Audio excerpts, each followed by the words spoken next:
Rata-rata kau nak gelakkan kita. Sabar dulu, sabar dulu.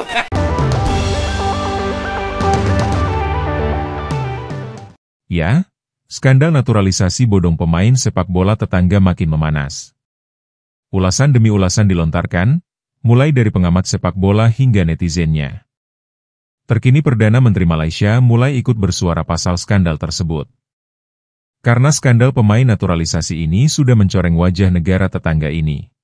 Perdana Menteri Datuk Seri Anwar Ibrahim menegaskan tiada sebarang usaha untuk menutup skandal pendaftaran 7 pemain warisan oleh Persatuan Bola Sepak Malaysia FAM.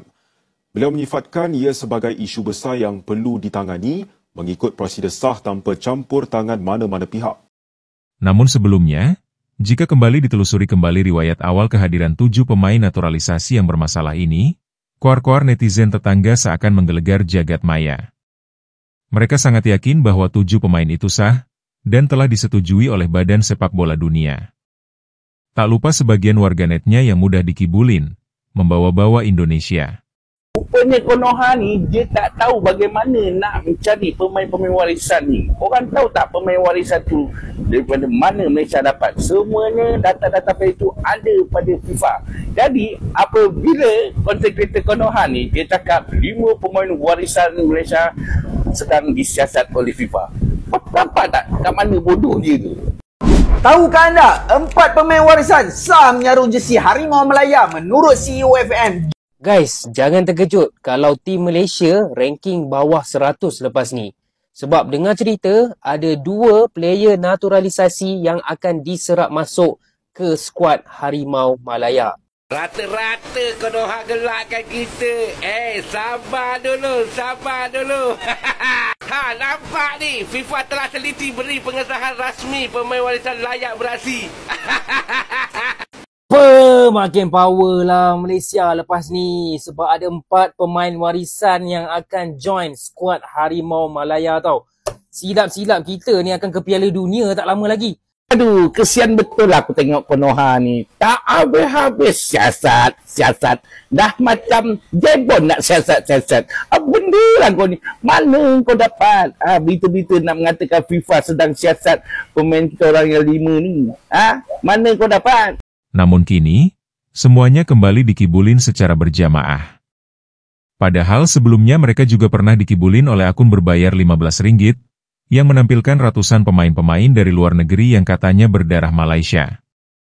Dari pemain amatiran hingga pemain profesional di klub-klub elit Eropa. Ternyata hal itu adalah akun bodong. FR Future Talent ni merupakan satu page yang scouting pemain-pemain heritage, iaitu pemain warisan berdarah Malaysia. Banyaklah nama-nama yang diperkenalkan situ contoh. Tapi cerita ni bukan setakat ini sahaja yang menyebabkan orang trigger. Yang menyebabkan orang trigger, sebelum ini page itu telah membuat satu akses premium untuk dapatkan info ataupun maklumat secara pantas dan cepat daripada diorang dengan melanggan Telegram. Masuk dalam grup Telegram diorang tu kena bayar RM15. Maksudnya korang akan jadi subscriber ataupun user yang premium, dapat berita-berita cerita tentang pemain warisan yang ada di Malaysia. Aku pun antara user yang percaya juga dengan cerita daripada FR Future Talent ni. Aku baca lah, wow, macam menarik. Sebab kenapa kita ni percaya? Kenapa aku boleh percaya? Sebab it gives us a hope, harapan untuk Harimau Malaya bangkit semula. Itu antara punca. Sebab aku percaya, wow, tengok profile player dia pernah sebut Josh Brownhill, lepas tu Tavernier, adalah beberapa orang pemain warisan di luar negara yang bermain dekat liga yang kompetitif, dekat EPL and so on. Bayangkan kalau diorang ni main untuk Malaysia, mana tak solid skuad Malaysia. Dan akhirnya masuk dalam bulan Disember hujung 2024 ni, lepas dah banyak subscriber and so on, page tu hilang. Tambahan lagi dengan kenyataan officially daripada Josh Brownhill, saya ni bukan orang Malaysia. So, mana perginya fakta ataupun orang kata hujah yang sebelum ni, diorang katakan memang dia ni tunggu nak confirm lagi, tunggu nak dapatkan IC lagi. Tapi rupa-rupanya bukan orang Malaysia, yang tidak ada kaitan langsung dengan orang Malaysia tu. Jadi kita rasa macam harapan kita nak lihat kebangkitan ni di scam oleh page Future Talent ni. Kamu kan tahu dia tu penipu. Muka dia pun muka penipu. Yang kamu berdua bijak pandai yang boleh kena tipu dengan dia tu pasal apa? Seakan tak belajar dari pengalaman tersebut, kini mereka kembali dikibulin secara berjamaah ketika FIFA menemukan fakta bahwa 7 pemain tersebut tidak ada darah Malaysia, hingga banding dari Federasi Sepak Bolanya ditolak FIFA. Akhirnya semua kini berbalik arah dan menyerang Federasi Sepak Bolanya sebagai pihak yang paling bertanggung jawab. FIFA dah keluarkan satu laporan ataupun motivated decision yang mengandungi 63 muka surat. Dalam laporan ni memang mengatakan pemain-pemain tersebut tak ada darah Malaysia. Kalau sebelum ni ada yang marah aku cakap buat pandai, ada yang cakap melalak, benda salah aku akan cakap salah lah, takkan aku nak cakap benda tu betul. Tak lagi teruk, FIFA arahkan komiti diorang untuk siasat FAM dan nak cari siapa dalam kes ini. Skandal pemain naturalisasi Malaysia di bawah FIFA. Baru-baru ini kita telah pun didedahkan dengan laporan lengkap persatuan FIFA, iaitu persatuan tertinggi dalam arena bola sepak, berkaitan dengan siasatan yang telah FIFA lakukan, siasatan awalan berhubung dengan isu naturalisasi 7 pemain yang diberi kerakyatan dan diturunkan sebagai pemain negara Malaysia dalam pertandingan yang masih berjalan baru-baru ini.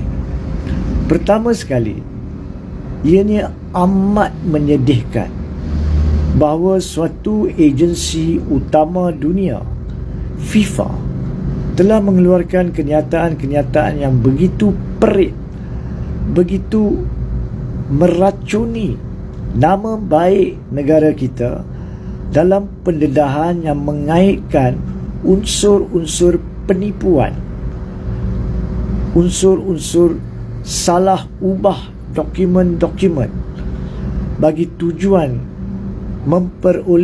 memperolehi perkhidmatan pemain-pemain luar atas nama naturalisasi yang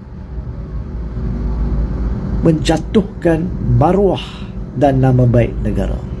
304 perenggan didedahkan yang melondehkan sebenarnya pakaian FAM ni, menjatuhkan maruah kita sebagai negara. Maknanya kita ni sebagai warga negara Malaysia dianggap apa tau? Kita ni tidak ada integriti, kita ni pakar dalam pemalsuan, kita ni pakar Kautim, kita ni pakar NFA, no further action. Ini semua dah boleh kita rangkumkan dalam motivated decision. Kita jangan cakap, oh FIFA buat macam ni, FIFA pun ada kelemahan. FIFA ni kenapa kita kena ambil serius motivated decision ni? Kerana mereka menguruskan pertandingan yang besar seperti Piala Dunia. Dulu ada 16 pasukan, lepas tu 24, lepas tu 32, sekarang nanti next year 48 pasukan. Jadi untuk menguruskan pertandingan sebegini, mereka menekankan semua rules and regulation membabitkan penyertaan pemain. Sebab itu, orang ada kata, FIFA tak ban Israel, FIFA ban Ukraine apa semua ni. Itu dari sudut politik. Tapi ini dari sudut takbir urus yang fans dan netizen kena faham. Jangan sebut, jangan bandingkan Israel apa semua. Itu bukan soal hipokrasi atau tidak. Ini soal takbir urus dan mengikut peraturan yang kita kena patuh. Jadi selama ini FAM yang ditubuhkan pada 1926, 1951, Presiden Melayu yang pertama, anak jati Malaysia, tak pernah ada isu macam ini yang memalukan. Jadi kita harap FAM punya pucuk pimpinan ni, saya kena resign lah. Resign beramai-ramai. Kalau dalam bahasa yang lembut, angkat kaki. Dalam bahasa yang kasar, berambus. Pasal mereka memalukan satu negara. Memalukan satu negara. Ini pendapat saya. Dua persoalan yang aku nak bangkitkan ni. Pertama sekali, ejen. Kenapa ejen ni tak cek sungguh-sungguh 7 pemain tu? Kemudian, kenapa FIFA luluskan, mula-mula sekali dia luluskan 7 pemain tu? Jadi guys, dua persoalan aku dah terjawab di dalam 63 muka surat tu, baik. Aduh, aku tengok pun sakit hati. Serius. Masa interview tu, ada pula boleh tersasul dia cakap nenek dia daripada Sepanyol.